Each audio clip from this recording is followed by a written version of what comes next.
চলো আজকে তোমাদের সাথে সুন্দর একটা কাটওয়ার্ক ডিজাইন শেয়ার করি।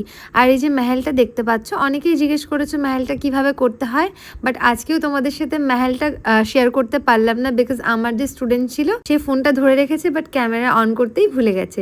আজকের মতো দুঃখিত, নেক্সট আবার কোনো ভিডিও করলে তোমাদের সাথে শেয়ার করব। তো যেটা বলছিলাম আর কি, কাটওয়ার্ক ডিজাইন।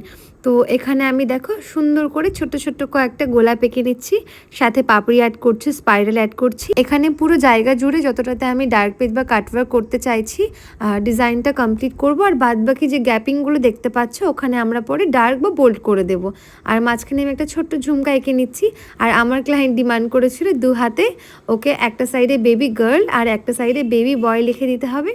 তো সেই মতো এখানে বেবি গার্ল আর বেবি বয়ের যে থিমটা সেটা ক্রিয়েট করার চেষ্টা করেছি। আর হ্যাঁ, আমি জানি তোমাদের অনেক ইচ্ছে করে দেখতে যে রিয়েল ক্লায়েন্টের হাতে কালার কেমন হয়। আমি তোমাদের সাথে অনেক কালার রিভিউ শেয়ার করেছি, এটারও করব।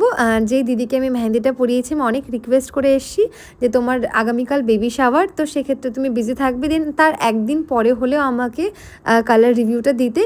তো আমি চেষ্টা করবো এই নেক্সট ভিডিওতে তোমাদেরকে কালার রিভিউ দেখানোর। ভিডিও ভালো লাগলে একটা লাইক কমেন্ট করে দিও আর ফলো করতে ভুলো না। আজকের মতো টাটা, দেখা হচ্ছে নেক্সট ভিডিওতে।